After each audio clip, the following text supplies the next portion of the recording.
Everyone, how's it going? I wanted to make a brief video real quick. What's going to be in this video is a quick discussion on New Testament versus classical literature and how to use that. Resources for textual criticism, both paid and free. And that's about it, because there's been a lot of interest in textual criticism, translations, the King James thing.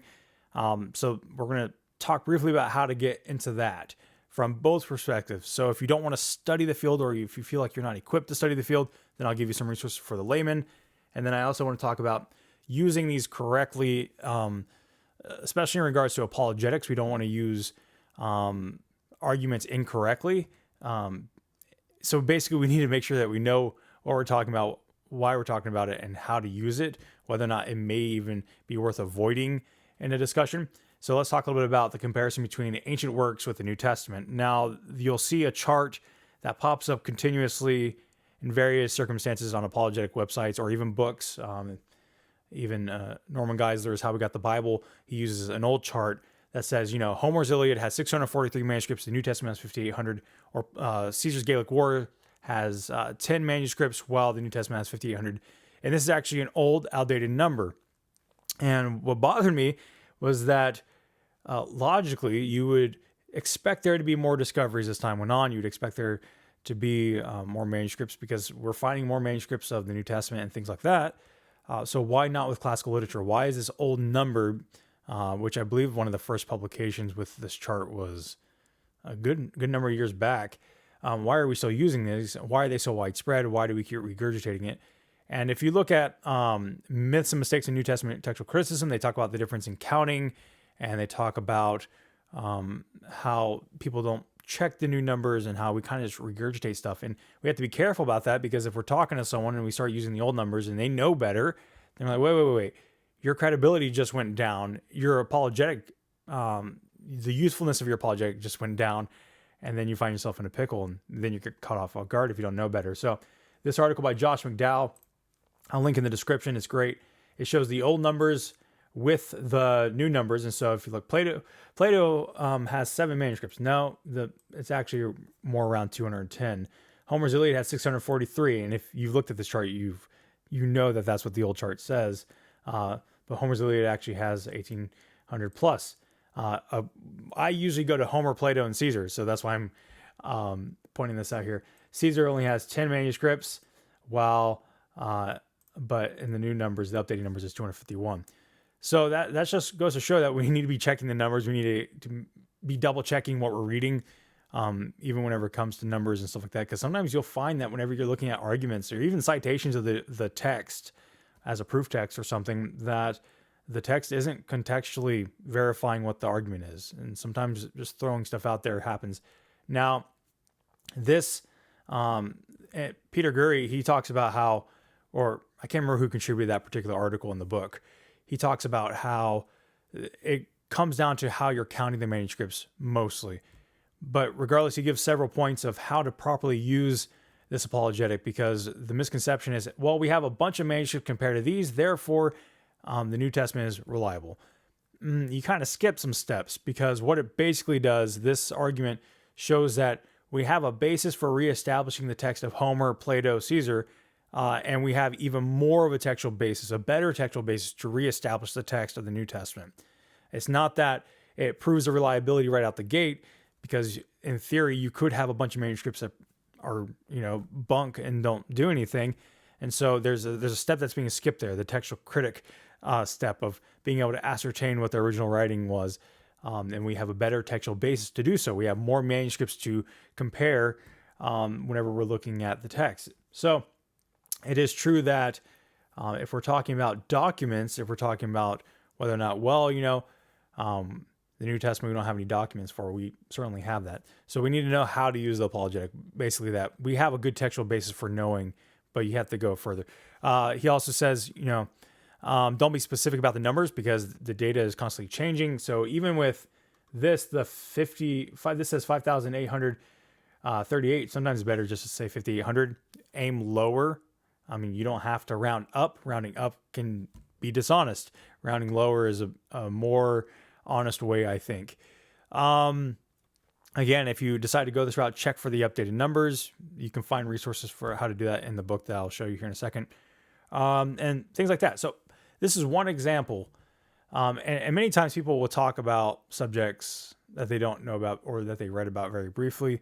In fact, we've all done it, and so we just need to be careful with that. So whenever it comes to this particular topic, this book, Myths and Mistakes in New Testament Textual Criticism, if you're a pastor, if you're an apologist, or if you want to know how to use these tools, or if you want to go deeper into textual criticism, this is it.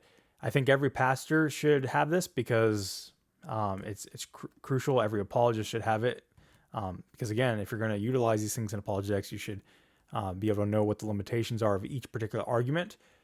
And so, yeah, that would be, this is also a great supplement to the ones I'm going to show you here in a second. So what do we do about, which, by the way, this article that I'm going to link has a lot more than just this chart. It's actually really like this one. The Bible is 2.5 miles high compared to, average classical writer, World Trade Center, 1 mile New Testament, 1.5 miles Old Testament. That's pretty impressive, right? So yeah. Anyway, I'll link that. It's great stuff. If you want to talk about apologetics, Sean McDowell and Peter Gurry, the author and basically one of the leading guys in textual criticism nowadays. I've listened to a lot of his interviews. I really appreciate him. You can check out this video, Avoiding Big Mistakes in Defending the Bible. I'll link it in the description. If you look up Peter Gurry or textual criticism through YouTube, you can find a lot of free resources. And so that's where we get into free resources for textual criticism. If you're interested in that, biblicaltraining.org has a whole course by Daniel Wallace on it for free. Just as well, they have ones on translations, how we can trust the Bible. They have various things like that. There's a blog, Evangelical Textual Criticism.blogspot.com.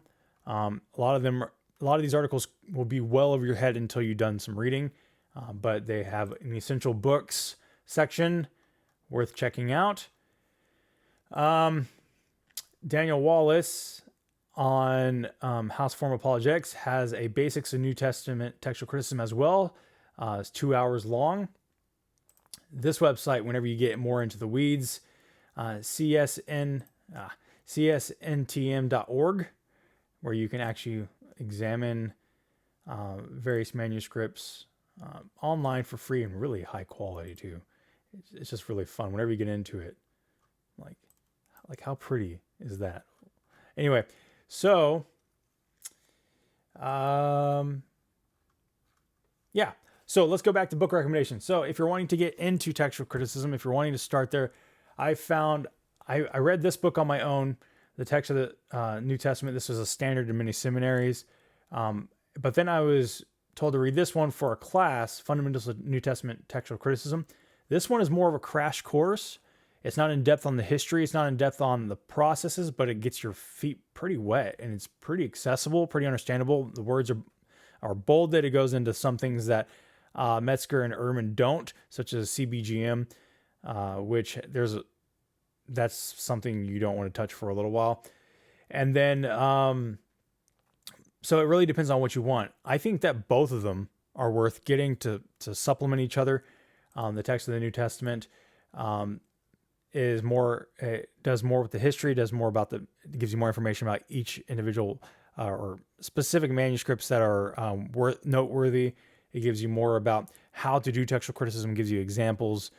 This one is more of a crash course, in my opinion.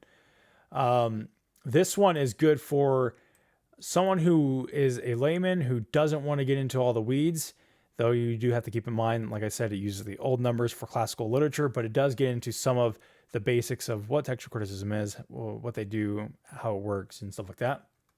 If you want to get into the King James discussion, classic is the King James only controversy. It's not too long. I finished it, I don't know, in a couple days. And really, if you learn what's in these books, you'll understand this really easily, right?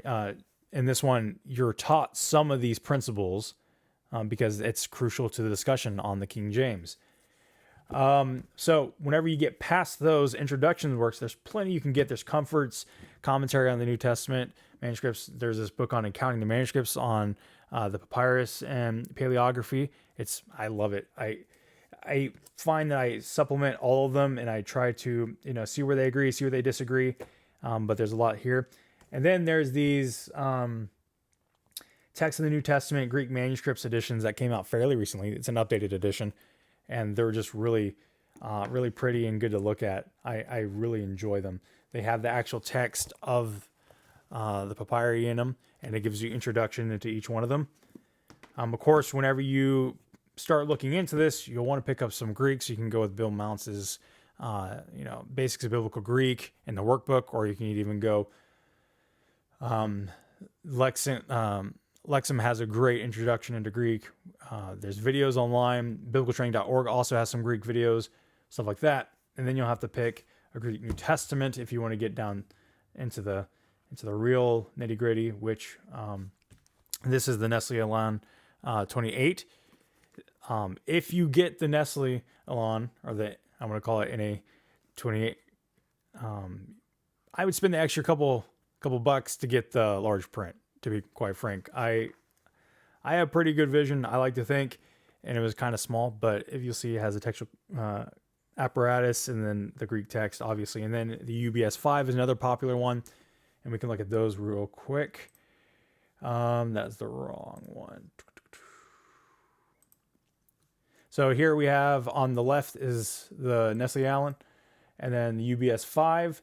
You can see the difference in the apparatus. This bottom section here is the apparatus for each one. The apparatus is what tells you the variants, what manuscripts contain the readings for whatever variant you're looking at. Here I'm looking at 1 Thessalonians 2:7. We've been doing work in 1 Thessalonians for a while now, and I just pulled it up as the first example I could think of. As you can see, this one is more full, but the Nestle Aland will have more variant listings, but with less full data, so to speak. Hopefully I explained that well. If you're in the field, forgive me if I get that wrong and correct me, please. So even here, you see the early church father citations. He even includes, which, by the way, there is a perk of getting these in a software, and the perk is learning the symbols. If you highlight it down here, you'll notice at the bottom it shows you what the symbols mean. It even tells you about the manuscript and the C. The C identifies a correction made by a later hand. It tells you a little bit about the dating of the manuscript. So there's a perk, obviously, to having it digitally. For me, it's a fine line between, man, I love my paper, but the usefulness is above and beyond, right? So those are two things you would want to consider, which I'll link another article in there. What is the difference between the NA28 and the UBS 5, plus a free printable resources? It gives you a quick breakdown of the differences, and it shows you the comparison of the text. So if you want to go down that route, so there's plenty you can dive into, plenty you can get into if you want to go down that route. I know a couple people who have, and they picked up 3 or 4 books. I personally find the subject fascinating. I really enjoy it. I would say minimally, if you're to pick up any books on this, pick up Myths and Mistakes, the King James Only Controversy, and check out, Peter Gurry's work and Sean McDowell. Peter Gurry's done a lot of interviews lately because of the book. And it's worth listening to if you're into the subject. So we'll get into this further. I knew I wouldn't get to this subject for a while because, quite frankly, my schedule is just insane right now. So that's going to be put off. I'm still trying to juggle what I'm going to do with the show right now. So hopefully that suffices for now. So God bless you all and have a wonderful, wonderful weekend. Next Thursday, we will continue the show on the discussion of Romans 7. Have a good one.